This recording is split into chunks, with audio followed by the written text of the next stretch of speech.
নিরাশ হবার কিছু নাই। সকল মুসলমান, হিন্দুস্তানের যত মুসলমান আছে হিন্দু, তাদের উদ্ধারে, তাদের সহযোগিতায়, বিশেষ করে মুশরিক, ব্রাহ্মবাদী, উগ্রবাদী, সন্ত্রাসী হিন্দুদের মেরুদণ্ড বিষদাঁতকে ভাঙ্গার জন্যে একটি মুসলিম দল সশস্ত্র অবস্থায় ভারতে প্রবেশ করবে, যে ভবিষ্যৎবাণী আমার বিশ্বনবী করেছেন ১৫০০ বছর আগে। এ ব্যাপারে অসংখ্য হাদিস এসেছে। আহমদ বিন হাম্বল তার মুসনাদে হাদিসটি নকল করেছেন। ইমামে নাসাই সুনান নাসাইতে হাদিসটি নকল করেছেন। অসংখ্য হাদিসের কিতাবে হাদিসটি এসেছে এবং হাদিসটিকে ইবনে হাজার আসকালানি গ্রহণযোগ্য সহিহ হাদিস বলে হুকুম প্রয়োগ করেছেন। হযরতে আবু হুরায়রা রাদিয়াল্লাহু তাআলা আনহু বলেন, ওয়া'আদানা রাসূলুল্লাহ সাল্লাল্লাহু আলাইহি ওয়াসাল্লাম গাজওয়াতাল হিন্দ। আল্লাহ রাসূল মুহাম্মদ সাল্লাল্লাহু আলাইহি ওয়াসাল্লাম আমাদেরকে হিন্দুস্তানে জিহাদের ব্যাপারে ওয়াদা করেছেন। সুবহানাল্লাহ বলবেন। কোথায়?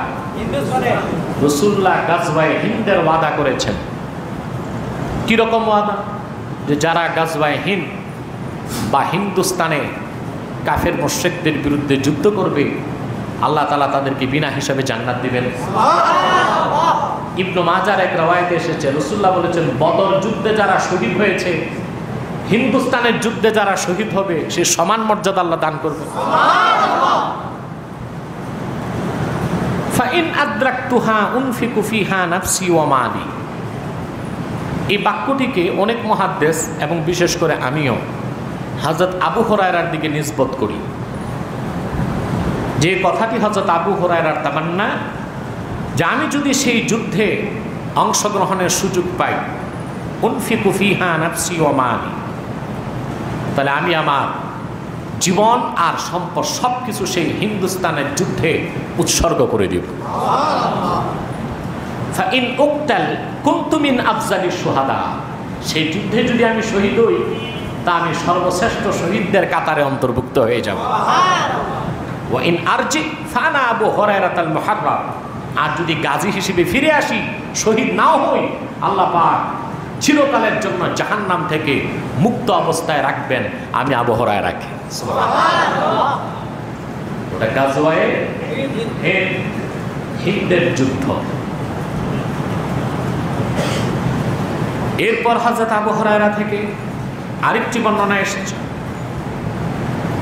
রাসূলুল্লাহ সাল্লাল্লাহু আলাইহি ওয়াসাল্লাম বলেছেন, হযরত আবু হুরায়রা বলেন, হাদ্দাসানি খালিলি আস-সাদিকু রাসূলুল্লাহ সাল্লাল্লাহু আলাইহি ওয়াসাল্লাম আন্নাহু ক্বাল ইয়াকুনু ফি হাযিহিল উম্মতি বা'থুন ইলা সিন্দে ওয়াল হিন্দে। রাসূল কারীম সাল্লাল্লাহু আলাইহি ওয়াসাল্লাম ইরশাদ করেছেন, অচিরেই আমার উম্মতের মধ্যে একদল লোক সশস্ত্র অবস্থায় যুদ্ধের জন্য যাবে সিন্ধে অথবা হিন্দে। সিন্ধে অথবা হিন্দে। সিন্ধ এটা হচ্ছে পাকিস্তানের করাচি, সিন্ধু প্রদেশ, সিন্ধু নদীর আশেপাশের যে জনপদ, এটা সিন্ধ। এটা কি? অনেক ঐতিহাসিক বলেন, সিন্ধ থেকে সিন্ধু নদী পার হয়ে যারা এপারে আসছে তারাই হিন্দু। তারাই কি? বুঝেন নাই? সিন্ধ থেকে সিন্ধু নদী পার হয়ে যারা এপারে আসছে তারা কি? হিন্দু। হিন্দু। আর ওপারের নাম সিন্ধ, এপারের নাম হিন্দ। এপারের নাম হিন্দ। এক কথায় সিন্ধ আর হিন্দ বলার দ্বারা বোঝানো হয়েছে এই পুরা ভূখণ্ডকে, পাকিস্তান, ভারত, বাংলাদেশ। কথা বুঝতে পারছেন? আল্লাহ রাসূল সাল্লাল্লাহু আলাইহি ওয়াসাল্লাম ১৫০০ বছর আগে ভবিষ্যৎবাণী করেছেন, আমার উম্মতের একদল লোক সেখানে যুদ্ধের জন্য যাবে। কি জন্য যাবে? যুদ্ধের জন্য। এবং মুসলমানদেরকে উদ্ধার করবে।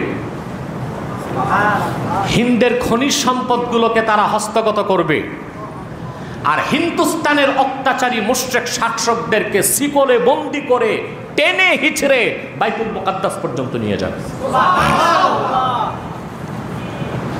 এ ব্যাপারে আরেকটি রাওয়ায়াত এসেছে হযরত সাওবান থেকে। রাসূল করিম সাল্লাল্লাহু আলাইহি ওয়াসাল্লামের চাকর গোলাম হযরত সাওবান তিনি বর্ণনা করেন, وعن ثوبان مولى رسول الله صلى الله عليه وسلم عن النبي صلى الله عليه وسلم قال عصابتان من أمتي أحرزهم الله من النار عصابة تغزو الهند تكون مع عيسى ابن مريم عليه السلام। এখানে একটা প্রশ্নের জবাব পাওয়া গেল, সেটা হলো রাসূলুল্লাহ সাল্লাল্লাহু আলাইহি ওয়াসাল্লাম যে হিন্দুস্তানে যুদ্ধের ভবিষ্যৎবাণী করছেন গাজওয়ায়ে হিন্দ, কেউ বলছেন সেটা হয়ে গেছে, কেউ বলতেছেন এটা হবে, কেউ কেউ বলেন সৈয়দ আহমদ বেরেলী রহমতুল্লাহ মুশরিক হিন্দু আর শিখদের বিরুদ্ধে যে যুদ্ধ করেছিলেন সেটাই ছিল সেই যুদ্ধ, আর কেউ কেউ বলেন না সেই যুদ্ধটা আরো পরে হবে। এই হাদিস থেকে তার জবাব পাওয়া যায়। রাসূলুল্লাহ বলেছেন ইসাবাতানি মিন উম্মতি আখরাজাহুমুল্লাহু মিনান নার। রাসূলুল্লাহ সাল্লাল্লাহু আলাইহি ওয়াসাল্লাম বলেছেন দুইটি দল, তাদেরকে আল্লাহ পাক বিনা আযাবে হিসাবে জাহান্নাম থেকে রক্ষা করবেন ও বেহেশত দিবেন। সুবহানাল্লাহ। ইসাবাতুন তাকজুল হিন্দা, একটা দল যারা হিন্দুস্তানে যুদ্ধ করবে কালেমার পতাকা নিয়ে,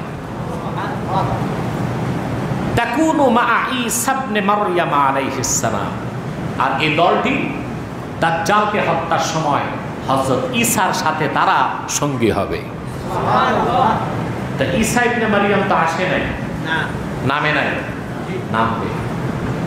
ইমাম মাহদীর প্রকাশ ঘটবে, ইমাম মাহদী দাজ্জালকে হত্যা করতে পারবে না। তখন দামেস্কের জামে মসজিদের পূর্ব পাশের মিনারায় হযরত ঈসা আকাশ থেকে নামবেন, তারপর তিনি আসর নামাজ পড়বেন, তারপর তিনি বের হবেন, দাজ্জালকে হত্যা করবেন। কথা বুঝতে পেরেছেন? তবে ঈসা রুহুল্লাহ যখন আকাশ থেকে নামবেন তিনি তখন নবী থাকবেন না, তিনি আল্লাহর হাবিব মুহাম্মদ সাল্লাল্লাহু আলাইহি ওয়াসাল্লামের উম্মত হিসেবে নামবেন। আর হিন্দুস্তানে গাজওয়ায়ে হিন্দে যে দলটি যুদ্ধ করবে সেই দলটি হযরত ঈসার সাথেও থাকবে। কথা বুঝতেছেন? এই রাওয়ায়াতটি আরেকটি রাওয়ায়াত এসেছে, সেখানে দেখা যায় রাসূলুল্লাহ সাল্লাল্লাহু আলাইহি ওয়াসাল্লাম ইরশাদ করেছেন ইসাবাতানি মিন উম্মতি আখরাজাহুমুল্লাহু মিনান নার ইসাবাতুন তাকজুল হিন্দা ওয়া ইসাবাতুন তাকুনু মা ঈসা ইবনে মারইয়াম। এই হাদিসটিতে ব্যাপক বর্ণনা এসেছে। এই রাওয়ায়াত থেকে দেখা যায় যে রাসূলুল্লাহ সাল্লাল্লাহু আলাইহি ওয়াসাল্লাম বলেছেন আমার উম্মতের দুই দল মুজাহিদকে, যোদ্ধাকে আল্লাহ তাআলা জাহান্নামের আগুন থেকে নিষ্কৃতি দান করবেন আর বিনা হিসাবে জান্নাত দান করবেন। একটি দল যারা হিন্দুস্তানে মুশরিক হিন্দুদের বিরুদ্ধে মুসলমানের মুক্তির জন্য জিহাদ করবে সেই দলটি, আরেকটি দল যারা ঈসা রুহুল্লাহর সাথে জিহাদে অংশগ্রহণ করবে। বলেন সুবহানাল্লাহ। এটা আলাদা আলাদা দল, এটা কি? এই উভয় দলকে আল্লাহ তাআলা বিনা হিসাবে জান্নাত দান করবে। তাহলে গাজওয়ায়ে হিন্দ যেটা হিন্দুস্তানের যুদ্ধের ব্যাপারে রাসূলুল্লাহ সাল্লাল্লাহু আলাইহি ওয়াসাল্লাম যে ভবিষ্যৎবাণী করেছেন আমরা আশা করি সেটা হয় নাই, সামনে হবে। ঠিক কিনা বলেন? সেই যুদ্ধে আমরা যেন ক্ষুদ্র মুজাহিদ হিসেবে অংশগ্রহণ করতে পারি সেই তামান্না আমাদের দিলে রাখতে হবে। ঠিক কিনা বলেন? গাজওয়ায়ে হিন্দের ব্যাপারে রাসূলুল্লাহ সাল্লাল্লাহু আলাইহি ওয়াসাল্লামের ভবিষ্যৎবাণী সংক্রান্ত আরো হাদিস এসেছে। রাসূলুল্লাহ বলেছেন ইয়াগজু কওমুম মিন উম্মাতিল হিন্দা ফায়াফতাহুল্লাহু আলাইহিম, আমার উম্মতের একদল লোক হিন্দুস্তানে যুদ্ধ করবে, তাদের দ্বারা আল্লাহ তাআলা গোটা হিন্দুস্তানে মুসলমানের বিজয় দান করবেন। রাসূলুল্লাহ সাল্লাল্লাহু আলাইহি ওয়াসাল্লাম আরো বলেছেন, হাত্তা ইউলকু বিমুলুকিল হিন্দি মাগলুলিনা ফিস সালাসিল, হিন্দুস্তান শুধু তারা জয় করবে না, যেসব হিন্দু শাসকরা মুসলমানদের উপর নির্যাতন নিপীড়ন করে তাদেরকে তারা শিকলে বন্দি করে টেনে হেঁচড়ে নিয়ে যাবে। কথা বুঝতে পেরেছেন? এবং অন্য রিওয়ায়াতে এসেছে রাসূলুল্লাহ সাল্লাল্লাহু আলাইহি ওয়াসাল্লাম বলেছেন, সেই যোদ্ধা যারা হিন্দুস্তানে যুদ্ধ করবে, ফায়াতাউ আরদাল হিন্দে ওয়া ইয়াখুযু কুনুজাহা, হিন্দুস্তানে তারা পদার্পণ করবে, যুদ্ধ করবে এবং মাটির নিচে সমস্ত খনিজ সম্পদগুলো তাদের হস্তগত করবে। আর শাসকদেরকে মুশরিক কাফের শাসকদেরকে শিকলে হাত পা বেঁধে অ্যারেস্ট করে নিয়ে যাবে। অতএব কাশ্মীর ইস্যুতে আমাদের নিরাশ হবার কিছু নাই, আমরা বিজয়ের প্রত্যাশায় আছি। নূর নবী মুহাম্মদ সাল্লাল্লাহু আলাইহি ওয়াসাল্লাম যে দলটির কথা বলেছেন, সেই মুসলিম মুজাহিদদের দ্বারাই হিন্দুস্তান বিজয়ী হবে, হিন্দুস্তানে কালেমার ঝান্ডা উড্ডীন হবে। শুধু কাশ্মীর নয়, এই হিন্দ জনপদের যত জায়গায় মুসলমান নিগৃহীত, নির্যাতিত, নিপীড়িত আছে তাদের মুক্তির ব্যবস্থা গাজওয়ায়ে হিন্দের মাধ্যমে আল্লাহ তাআলা অচিরেই করে দিবেন, তাতে আমাদের কোনো সন্দেহ। শুধু তাই নয়, পৃথিবীর বিশেষজ্ঞদের মতে কাশ্মীর ইস্যুতে এই অখণ্ড ভারত খণ্ড খণ্ড হবে ইনশাআল্লাহ।